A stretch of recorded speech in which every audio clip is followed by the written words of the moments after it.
It was another long evening at the little diner on the corner of the street, the kind of place where the smell of fried food stuck to your clothes, and the sound of clinking glasses never really stopped. The young waitress was tired, her feet ached from walking back and forth, but she never let it show on her face. She had learned to carry her tiredness in silence, hiding it behind a polite smile. Every customer that walked through the door was treated the same, no matter how rich, poor, polite, or rude they were.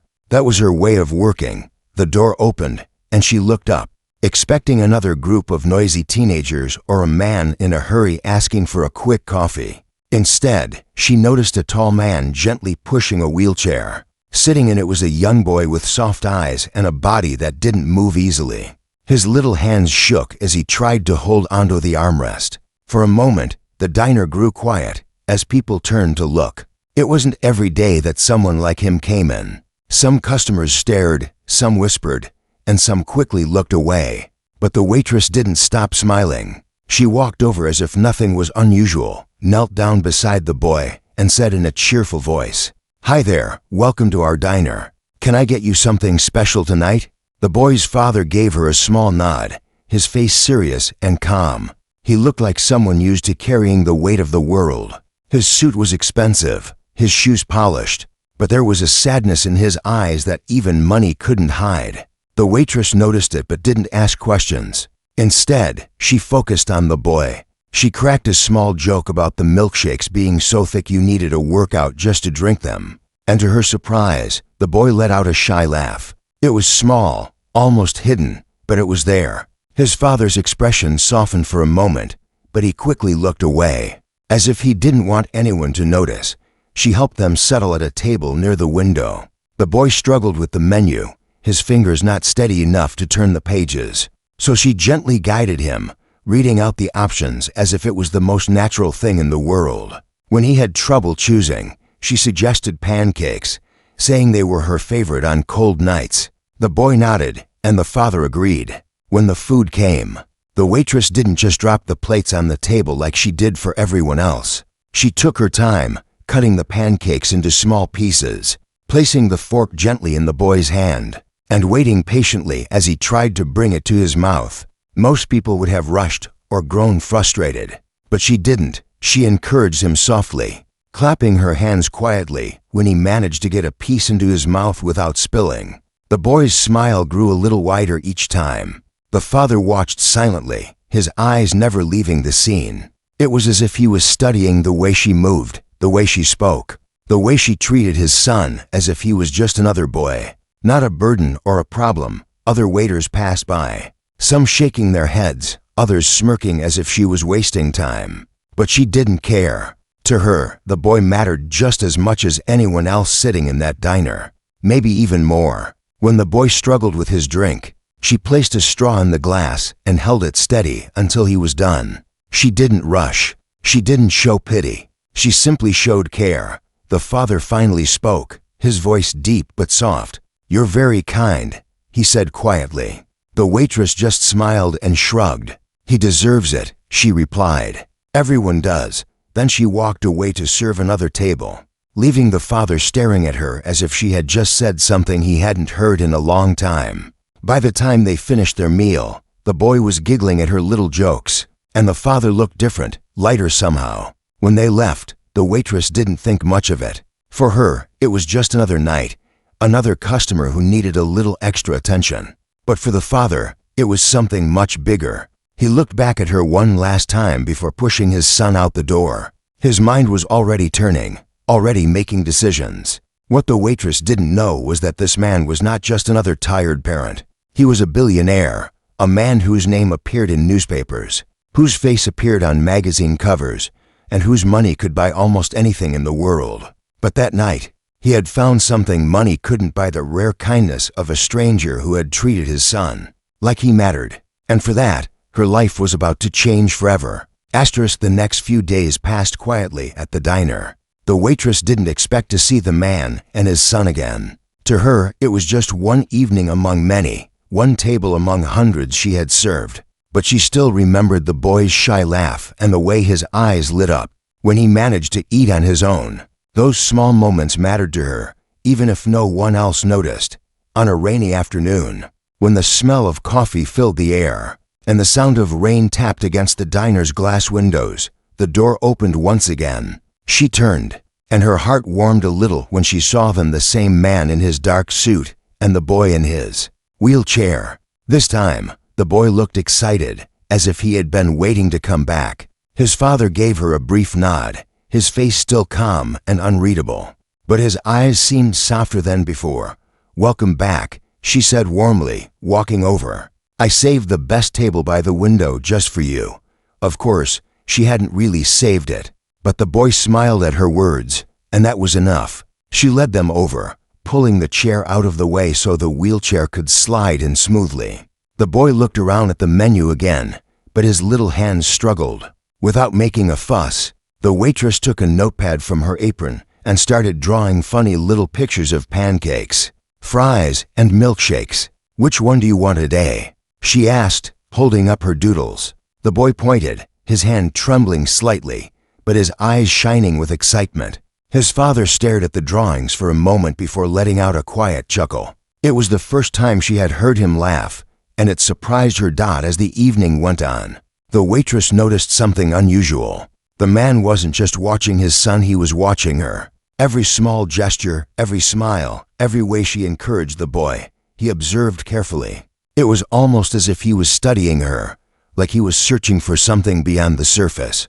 When she brought the food, she noticed his hand tremble slightly as he reached for his coffee. For a split second, he looked less like a powerful man and more like a father carrying too much weight. She set the cup down gently and said, "Parenting isn't easy, is it?" He glanced up, a little surprised. "No," he admitted after a pause.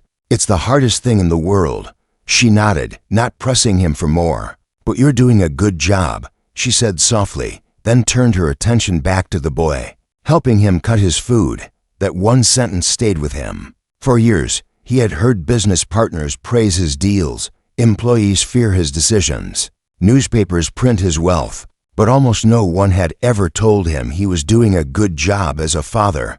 After the meal, the boy grew sleepy. The man stood and prepared to leave, but instead of walking out immediately, he lingered for a moment.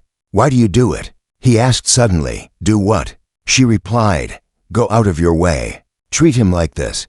She thought about it for a moment, then gave a simple answer. "Because everyone deserves to feel seen, especially children, especially him." The man didn't reply. He only looked at her as if she had said something far bigger than she realized. When they left, the waitress thought that was the end of it, but it wasn't. The next morning, while sweeping the diner floor before opening hours, she overheard two of her co-workers gossiping. "That guy's loaded," one whispered. "I saw his car. Probably some millionaire." "Billionaire," the other corrected. "I think I've seen him in the papers. But why would a man like him bring his kid here? And why does she waste her time like that? She acts like she's his personal nurse."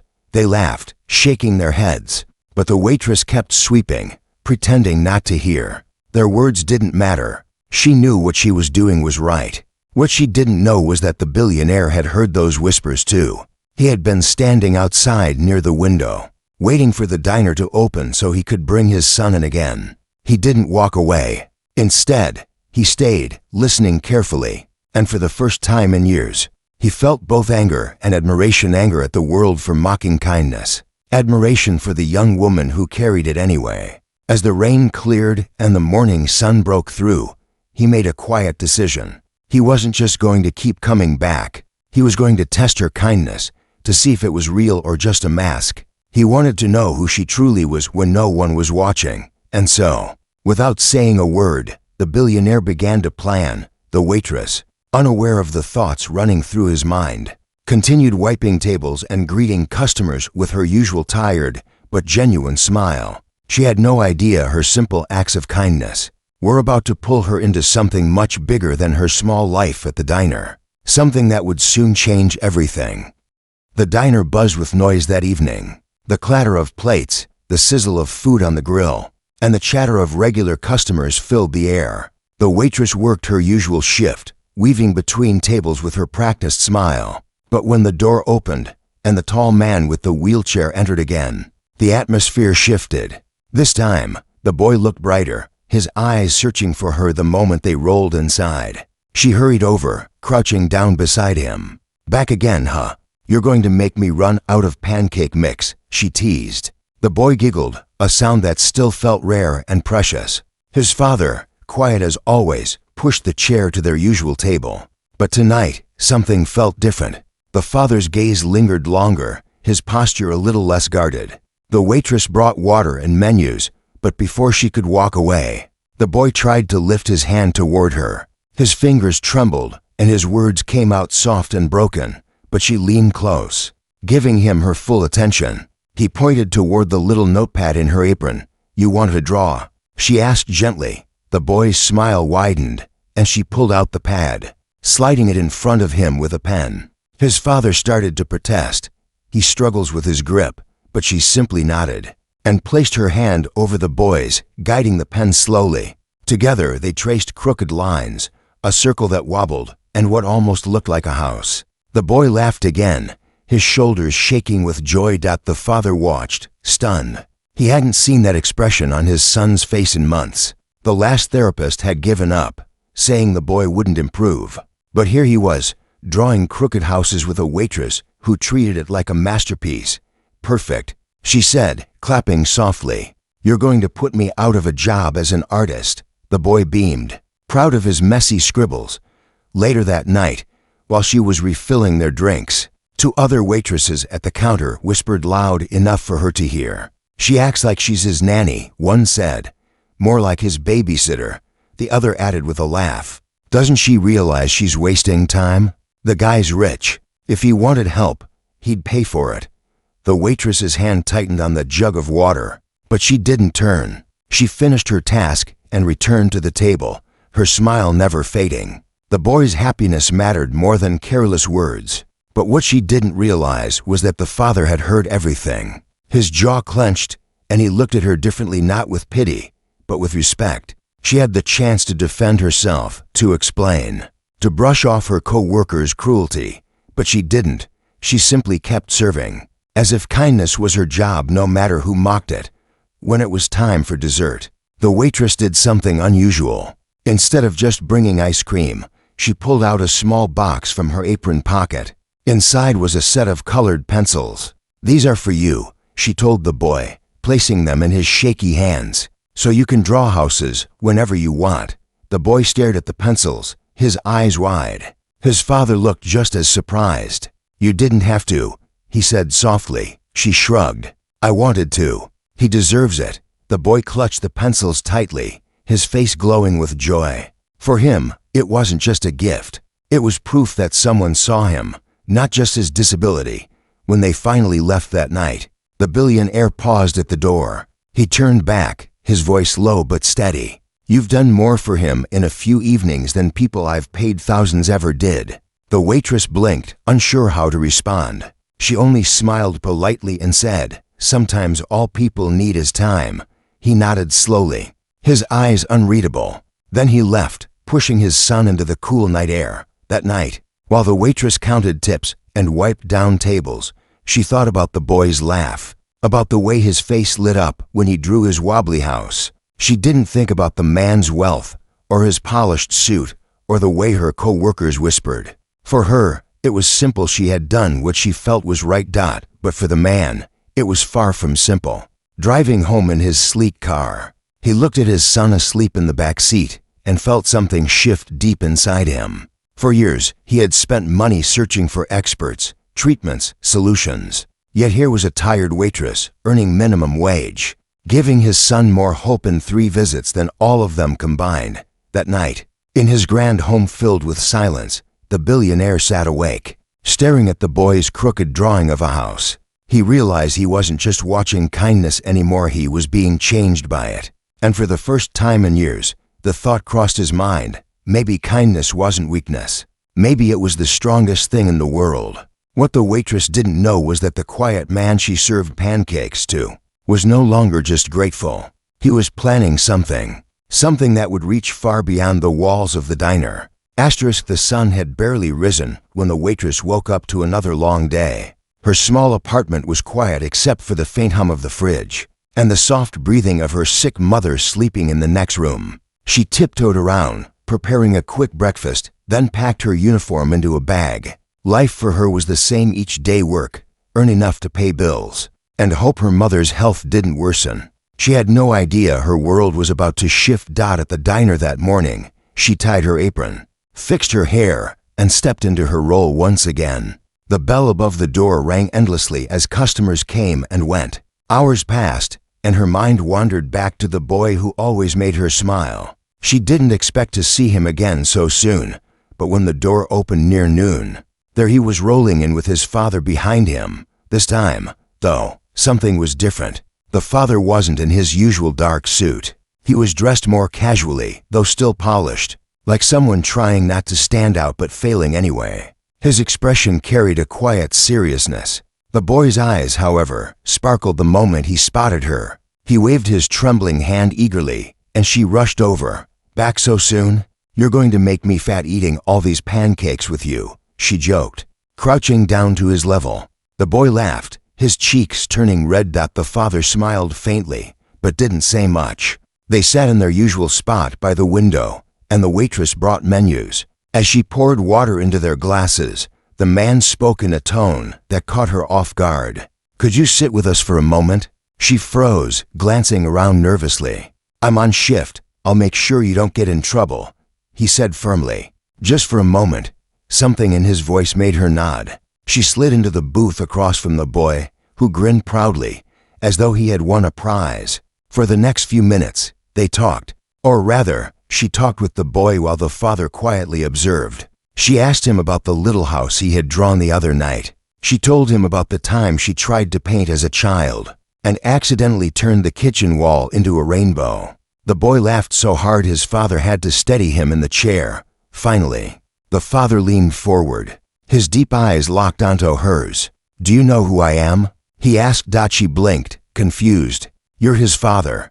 That's all that matters here." He gave a short, almost surprised laugh. "That's not the answer I expected." Before she could respond, another customer called out for coffee. She excused herself, leaving the man staring after her. When she returned, he slid a business card across the table. "My name is known to many," he said quietly. "I don't usually walk into diners unnoticed, but when I come here, I am not a businessman. I am just a father." She picked up the card, her eyes widening at the name printed in gold. She recognized it instantly. This was a man whose face had been on magazine covers, whose fortune was mentioned in news stories. A billionaire, someone worlds away from her tiny apartment and minimum wage job. Her hand trembled slightly as she placed the card back on the table. "Why didn't you tell me before?" "Because I wanted to see how you treated him," he said, nodding toward his son. "People see money before they see the boy. But you saw him. That is something rare." The waitress felt her throat tighten. She didn't know what to say. "You gave him joy," the man continued. "You gave him dignity. Do you know how many people look at him and only see weakness? But you treated him like a child should be treated, with patience, with laughter. That means more to me than anything I own." The boy tugged at her sleeve then, holding up a shaky drawing he had just made with the colored pencils she had given him. It was messy, uneven, but it showed 3 figures standing under a roof: the boy, his father, and her. She smiled through the lump in her throat. Before leaving that day, the man said something that would stay with her forever. "You think this is just kindness," he told her softly, "but you've changed more than you know, and soon, you'll see how much." She stood at the diner door, watching as he pushed his son into the shining black car waiting outside. Her co-workers whispered again, throwing suspicious looks, but she didn't care. Something inside told her that life as she knew it was about to turn upside down. That night, back in her small apartment, she tucked her mother into bed and sat alone at the kitchen table, staring at the billionaire's card. The gold letters shimmered under the dim light. She thought of his words, of the boy's drawing, of the quiet promise in his voice. She had spent years believing her life would always be small, tied to this diner, tied to endless shifts. But for the first time, she wondered, was it possible her kindness had opened a door to something bigger? Somewhere across the city, the billionaire sat in his grand office, the drawing of the 3 figures lying on his desk. His son was asleep in the next room, clutching the colored pencils tightly. And he, the man who had everything, knew he had just found the one person who could give them something money never could. And with that, his plan for her began. The morning started like any other. The waitress woke before dawn, tying her hair back while the sound of traffic slowly filled the street outside. She made tea for her mother, tucked the blanket around her frail frame, and whispered, "I'll be back after my shift." Life felt heavy, but routine kept her moving. She never imagined this day would be different from the rest. When she arrived at the diner, something unusual was waiting for her. Parked outside was the same black car she had seen before. Standing beside it was the billionaire, tall and calm as ever, his eyes fixed on her. The boy sat in the back seat, waving eagerly when he saw her. She froze, clutching her apron in her hands. "You're here so early," she said, trying to sound casual. "Because today is not like other days." He replied, "I need a few minutes of your time." She hesitated, worried about her boss, but he shook his head. "Don't worry, I've already spoken to the owner. You won't be in trouble." Reluctantly, she followed him to the car. The boy reached out his trembling hand, and she held it gently. His father watched that simple exchange, his eyes softening before he spoke again. "You have given my son something priceless: hope, laughter, confidence. Do you realize what that means to a father?" She shook her head, unsure how to answer. He continued, his voice steady but filled with emotion. "I've spent fortunes on doctors, therapists, specialists, and yet none of them brought him the joy you did with nothing but patience and kindness. You've done for him what money couldn't." Her cheeks grew warm. "I didn't do anything special," she whispered. "You did everything," he said firmly. Then, after a pause, he added, "And now it's my turn to do something for you." Before she could speak, he handed her an envelope. Her fingers shook as she opened it. Inside were documents, arrangements for her mother's medical treatment at one of the best hospitals in the city, all expenses fully covered. She gasped, tears filling her eyes. I can't accept this," she stammered.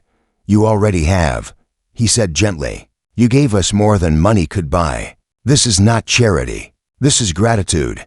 She looked down at the papers, her vision blurry. For years she had fought alone, scraping together coins, sacrificing her own needs to care for her mother. And now, with one gesture, that heavy burden was lifted. But he wasn't finished. "I want you to come work with me," he continued. "Not in my company, not in boardrooms or offices. I want you to help me build something new, a foundation, one that will support families like mine, families with children who need extra care. You have the heart for this. You see people the way they deserve to be seen." Her breath caught in her chest. The idea seemed too big, too unreal. "Me? But I'm just a waitress." He shook his head. "No, you're the reason my son smiles again. Titles and money mean nothing compared to that. You're not just anything." The boy tugged on her sleeve, holding up one of his new drawings. This time, it wasn't just a house. It was a building, tall and wide, with children drawn in stick figures smiling out front. Above it, in his shaky handwriting, was a single word: home. She pressed her hand to her mouth, her heart breaking and healing all at once. That evening, instead of tying her apron for another long shift, she sat beside her mother's bed, holding her hand and telling her everything. Her mother listened, tears streaming down her cheeks, whispering, "You see, kindness never goes unseen." Weeks later, the foundation opened its doors. The waitress no longer only a server of food, but now a voice for families, welcomed children and parents into a space filled with light, laughter, and hope. She watched the billionaire's son proudly show other kids how to draw with his colored pencils, his giggles echoing in the hall. Standing beside the man who had once been just another customer at the diner, she realized her life had taken a turn she could never have imagined. She hadn't chased wealth, fame, or recognition. She had simply chosen kindness in the small moments. And in return, life had given her something greater than she ever dreamed. The diner, the endless shifts, the whispers of co-workers, they all faded into the past. What remained was a future built on compassion, one small act at a time. And so, the waitress who once thought her life would always stay small, discovered that the greatest changes often begin with the simplest choices: a smile, a laugh, A helping hand. Because in the end, kindness doesn't just touch others. It comes back, bigger than anyone could imagine.